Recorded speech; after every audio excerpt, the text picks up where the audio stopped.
Everyone, welcome back to the Cup of Joe show. I'm Joe, that's Jeremy, and if you've been counting, this is our 50th episode. Whoa, right? Wow. Yeah, I didn't even know that. Yes, we probably should have discussed this before the show.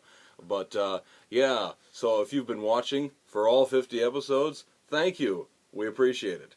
I hope we continue to bring that awesome product to your Facebook and YouTube channels. You think people even know we have a YouTube channel? Probably not. We have a YouTube channel. We also have a Twitter and Tumblr, but we haven't updated them in months. That's correct. That is correct. So, but we're out there if you want to not see anything. So, for the 50th episode, we're just going to do normal stuff. We saw a couple movies. I'm going to start off by reviewing A Walk Among the Tombstones. This is a movie starring Liam Neeson, as not Taken Liam Neeson. So if you're going into this movie thinking it's going to be another Taken, it's not. It's actually refreshing. It's refreshing to see that Liam Neeson actually gets a chance to act, to actually show his acting chops in this film, and it's pretty solid.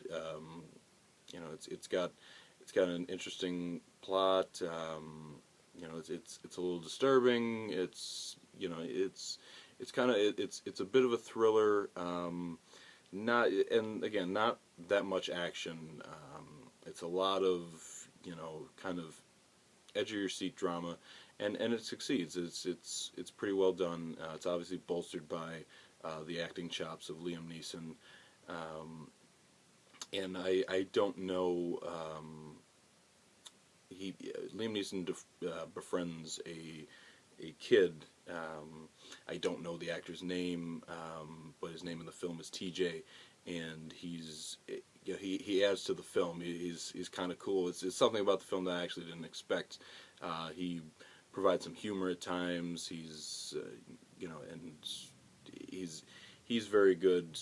Someone to bounce off of Liam Neeson. It was kind of refreshing. So I mean, this is actually a solid film. It's not the greatest film, but it fits into this kind of end of September, early October kind of edge of your seat thrillers, if you will. Although I think we're gonna have a couple better ones. Gone Girl is what I'm talking about soon. But yeah, as far as this film kind of warms you up for that. We're getting warmed up. So well done, Liam Neeson. It was nice to see you actually get a chance to act. Instead of I love the other Liam Neeson too. Don't worry about it. But don't worry about it. What is? Don't worry, Liam, if you're watching. So. Anyway, we're just going to move on to The Maze Runner, which we both saw, and I'm gonna let you start it off. Okay, all right. If you don't know, The Maze Runner is a film about a group of adolescents. They're all male, and they're in this. They just wake up in this like grassy area called the Glade.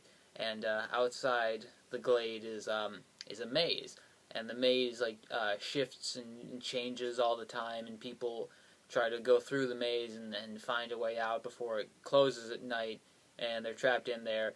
And inside the maze there are these biomechanical scorpion type things that will kill you.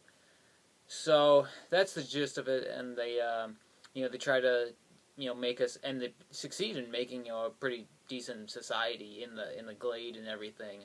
And into this comes the main character, Thomas, and don't want to spoil anything, but he mixes things up. So we'll say that. There's also a girl. She comes in at some point later in the movie. But anyway, I actually really enjoyed the movie. It was better than I thought it would be. I liked the fact that you just start with the movie right with Thomas as he wakes up in the glade. There's no explanation, so you're just as in the dark as he is. It's like if in the Hunger Games, Katniss just, they just started like in the Hunger Games and like she didn't know why she was there or why she had to, kill the other kids and all that. So that's cool in a sense, and throughout the movie they kind of unravel the mystery and everything, and that was, that was cool to like do that along with the characters. I thought Dylan O'Brien, who plays the main character Thomas, was very good in his role. He's an up and comer. I think he's gonna be a star. That was actually a very good analysis of the film. Yes, because I'm going to echo a lot of the same things. When Thomas was in the box, right? The box What that comes up like when the movie starts. Yeah, the box. That's the box, right? Yeah, that's right. When he goes into the glade, I was kind of like, what's happening? Is this going to be a situation where, like, I didn't read the book and I'm not going to know what's happening? And then, like, I've quickly realized that you're not supposed to know what's happening, which was very good. You join Thomas and you don't know what's going on, and you learn as he learns, and I think that was a very good aspect of the movie.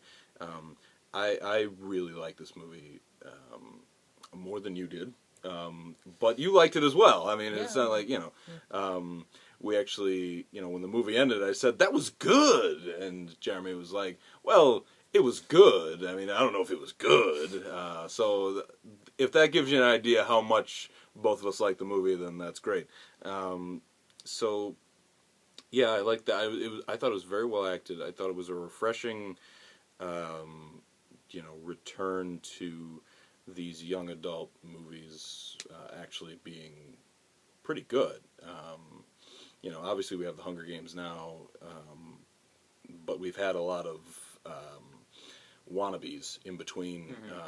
I haven't seen Divergent, but like just comparing like the marketing campaign and the general consensus about these movies, it just feels like the Maze Runner looked better in the trailer. Like I actually wanted to see the Maze Runner. I had no interest in Divergent. So I mean, I just think, and it wasn't even that big of a marketing campaign. It was just like I just thought the visuals of the Maze Runner were good. Like I said, the acting was good. It was definitely thrilling. I mean, Maze Runner. I mean, that just gives you like the idea of like, when you're running, it's obvious a lot is at stake. It already just sets that up for you, and it was very good. I still don't know how I feel about the mystery about it all, and I guess the end is a little confusing still. But we're gonna get a sequel, so it's coming. So again, I would definitely recommend. I thought it was a fun film, and very well acted. And I'll echo your sentiments about that actor. Who's it? Dylan O'Brien. That's his name. Dylan O'Brien. Teen Wolf. He's gonna be a star. It just sounds funny to say that. Okay. But anyway, so those are the movies that we saw. Now we're gonna find out how they did at the box office with Jeremy Evans. Yep, that's my last name. Son of Evan. It's Welsh. What does Baris mean? I don't know. Okay. Like, Alright, on to the box office. Alright, our number 5 movie last weekend was Dolphin Tale 2. That fell 44% to $8.9 million for a total of $26.9. So this isn't doing anywhere near as well as the first one. It opened softer and it's dropping harder, so it's not even going to come close to the first, and this will just be one of those sequels that you have to wonder, why did this even get made? In fourth place, No Good Deed dropped 60% to $9.8 million. It has a total of $39.7. The production budget on this one was only about $13 million, so it's already tripled that. It's definitely going to turn a profit. That's a fairly steep drop in its second weekend, but I mean it's not that bad, especially considering it it opened so well last weekend. So there we go. In third place, we had This Is Where I Leave You. That made 11.6, and that's about right, I guess. Exactly what I would have said about that. Budget was about $20 million, so this probably won't turn a profit stateside, but it's not going to lose that much money anyway, so there's that. Number 2 was A Walk Among the Tombstones. That made $12.8 million. That's got to be kind of disappointing. Liam, ever since Taken, has had quite the string of hits. To varying degrees. Unknown and The Grey were a little disappointing box office wise, but Nonstop and both of the Taken movies did very well.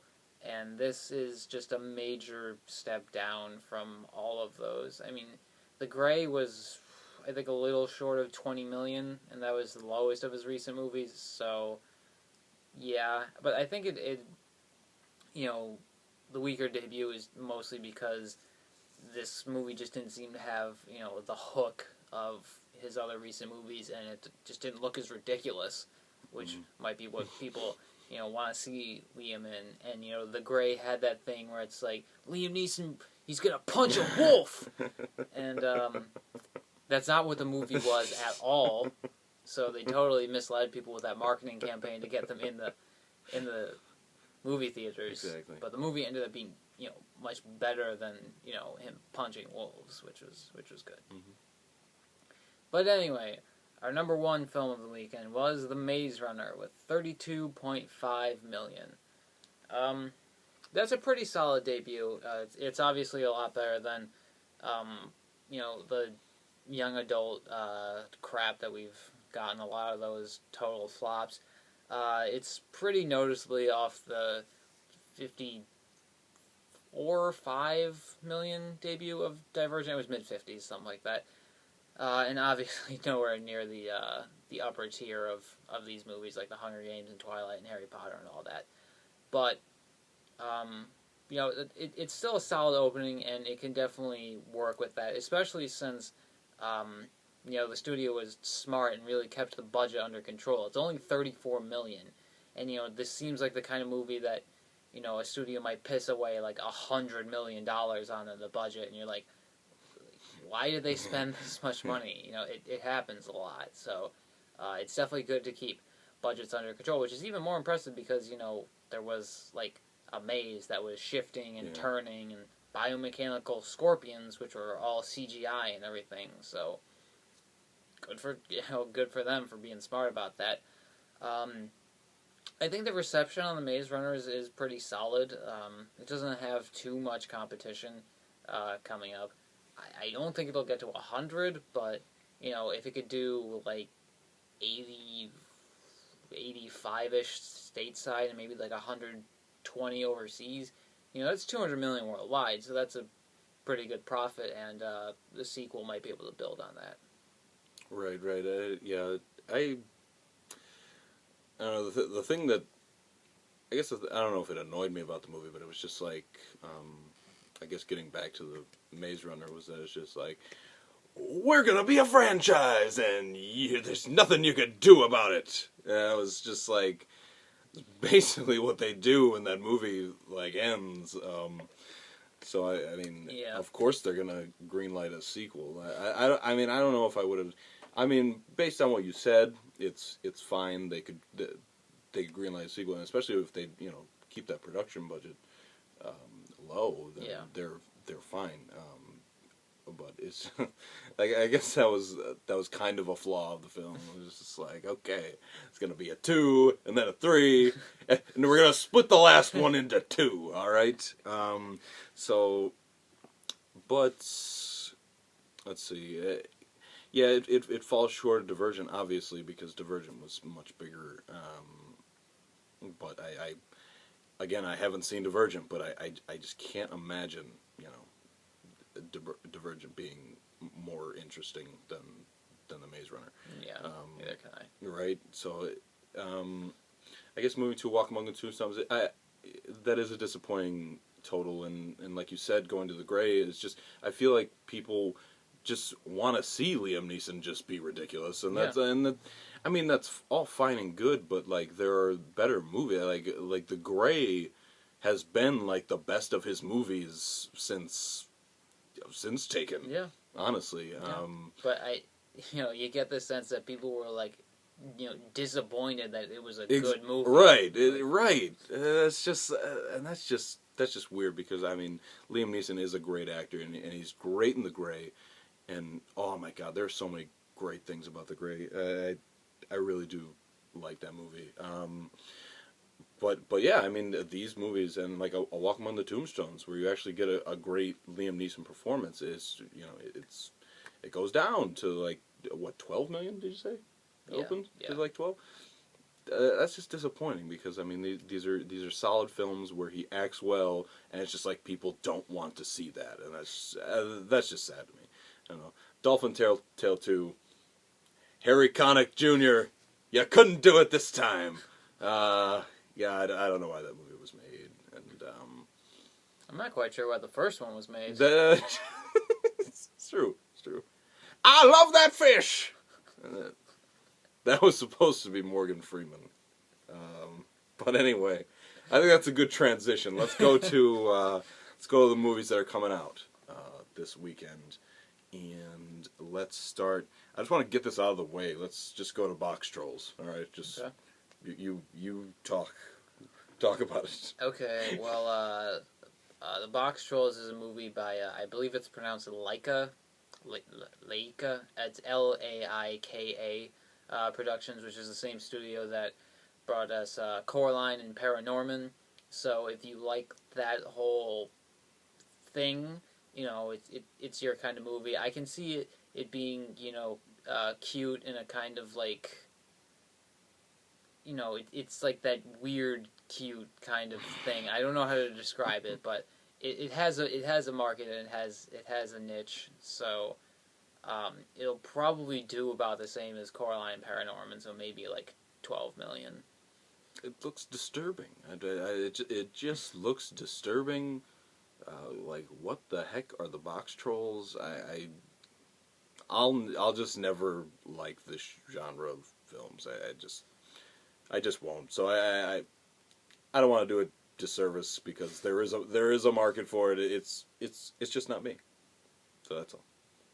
Okay. And the next film, The Equalizer, with Denzel Washington, and you lead off films better, so I'm gonna let you talk about it. Oh, now you put the pressure on. Okay, well, The Equalizer, as you said, stars Denzel Washington. It's a remake of, I believe, an '80s TV show. Mm-hmm. And I don't really know a whole lot about it other than Denzel Washington just, is a badass and he kicks some ass. Mm-hmm. So, mm-hmm. Yeah. And that's basically all you need. People really like Denzel Washington. He's a big draw. They enjoy seeing him in roles like this, and I mean that'll put me, in the movie theater. Mm-hmm. That's all I need to see. So I'm on board. Yeah, it's the same here. Denzel's great, and he's just one of those actors where I'm pretty much going to see everything that he's in, no matter how dumb it looks. And this looks entertaining. It's the director of Training Day directs this movie, and Training Day was great. Yeah. I don't think The Equalizer is going to be Training Day, but I mean, I think it's going to be a solid movie. I think that people will enjoy it just because it's Denzel Washington. So. I'm not excited for it, but I have to see it. I feel like I have this contract with Denzel that I have faith in you. Although with Denzel, I've actually enjoyed him being with someone else. Mm-hmm. Like like there's been with Chris Pine and Unstoppable. Mm-hmm. Did I call him Prine? I don't know. I heard Pine. It's Pine. Yeah. Mark Wahlberg in Two Guns. I'm trying to think of another one, but I can't. But I think he's really great when he has someone with him, mm-hmm. As well. So we'll see. Maybe it'll be Chloe Grace Moretz. Maybe that'll be the thing. I don't know. But we are we're out of time. Have a good week. Happy 50th episode. Bye.